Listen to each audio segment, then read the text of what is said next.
Alors, on pourrait penser que les prochaines élections municipales, c'est juste une affaire locale. Mais pas pour tout le monde. Pour Philippe de Villiers, une figure bien connue de la droite souverainiste, ce scrutin de 2026, c'est bien plus que ça. Pour lui, c'est carrément le début d'une bataille décisive pour l'avenir de la France. Allez, on va décortiquer ensemble comment il construit ce récit. Pour vraiment saisir sa vision, il faut partir de cette phrase. Une phrase assez choc qu'il a lâchée fin 2025.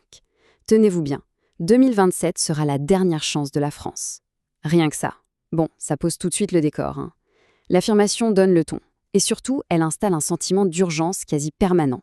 Du coup, la question qui vient tout de suite à l'esprit, c'est comment est-ce que de simples élections locales, des municipales, peuvent être présentées comme l'ultime bataille pour toute une nation? C'est un peu le cœur du sujet et c'est ce qu'on va explorer maintenant. On entre donc dans la première partie de son raisonnement, une bataille pour l'âme de la France. Et il faut bien comprendre ça.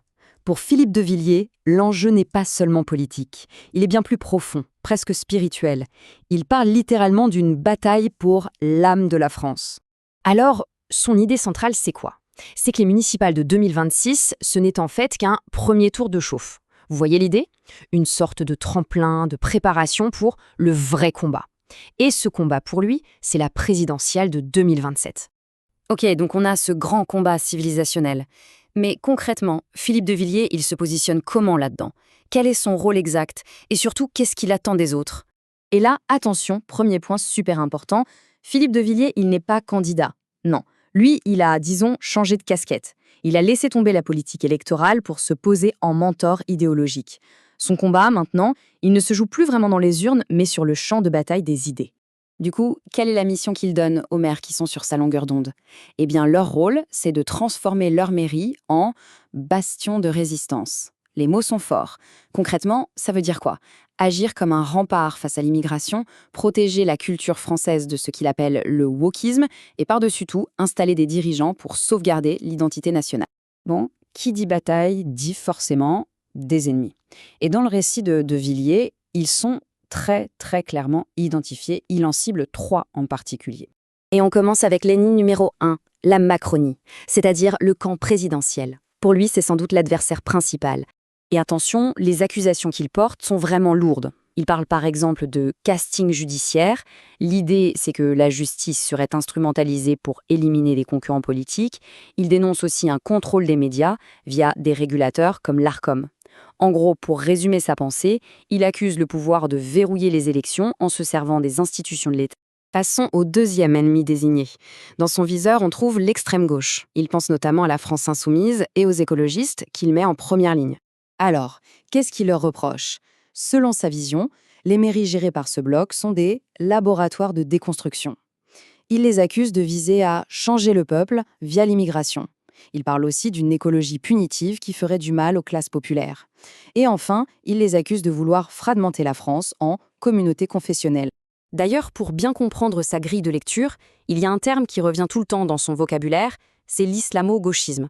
Dans sa définition à lui, ça désigne une sorte d'alliance objective, perçue, entre l'extrême gauche et l'islamisme radical. Et l'objectif de cette alliance, selon lui, serait de déstabiliser la France. Et on arrive au troisième et dernier ennemi. Et celui-là, il est peut-être un peu plus surprenant, parce qu'il vient de son propre bord politique. Il s'agit de ce qu'il appelle la droite molle, et il vise directement les républicains. Et là, on sent une vraie frustration chez lui. Le reproche principal, c'est leur refus de former une alliance claire avec le bloc nationaliste en vue de 2026. Pour De Villiers, cette division, eh bien, elle fait le jeu de la gauche. Il voit cette droite comme étant trop timorée, trop molle, justement, pour mener la grande bataille culturelle qu'il juge, lui, absolument essentielle. Et cette guerre culturelle, elle a un épicentre, un champ de bataille symbolique et ultime, Paris. Dans son esprit, c'est vraiment là que tout va se jouer. Et cette citation, elle résume à elle seule toute la dramaturgie qu'il met en place. Quand il parle de l'alliance de gauche qui se dessine à Paris, il n'utilise pas le terme coalition électorale. Non, il dit c'est un pacte de suicide collectif. La violence des mots est évidemment tout sauf anodine. Il va même encore plus loin. Il prédit ce qu'il nomme le choc terminal, si jamais la gauche l'emporte à Paris. Et ce choc, il le décrit en 3 étapes. D'abord, un choc financier, avec ce qu'il appelle une faillite organisée. Ensuite, un choc sécuritaire. La police serait traitée en ennemi, ce qui mènerait à un désordre généralisé. Et enfin, l'étape 3, le pire à ses yeux, le choc civilisationnel, avec un effacement culturel de la ville et une modification de sa démographie. Il faut dire que son discours s'appuie sur une idée qui circule pas mal chez certains Parisiens, celle du saccage Paris. C'est un terme qu'on entend pour dénoncer une dégradation perçue de la capitale, que ce soit sur le plan esthétique, patrimonial ou même sécuritaire. Et bien sûr, c'est un terreau parfait pour son argumentation qu'on pourrait qualifier d'apocalyptique. Bon, on arrive maintenant à la dernière partie. Comment est-ce que tout ça, ces élections de 2026, prépare le terrain pour la grande échéance de 2027 ? Alors, si on résume un peu les forces en présence pour ces municipales de 2026. D'un côté, on a donc Philippe de Villiers dans ce rôle de mentor qui appuie la candidature de Sarah Knafo à Paris. En face, on a le gouvernement qui lui essaie de maintenir son fameux cordon sanitaire contre les nationalistes. Et puis, de l'autre côté de l'échiquier, la France insoumise qui pousse pour une stratégie d'union populaire avec un programme radical.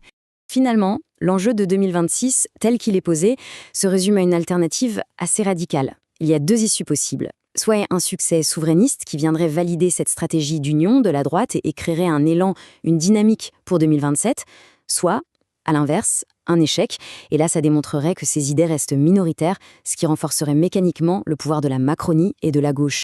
Tout ça nous laisse avec une question en suspens.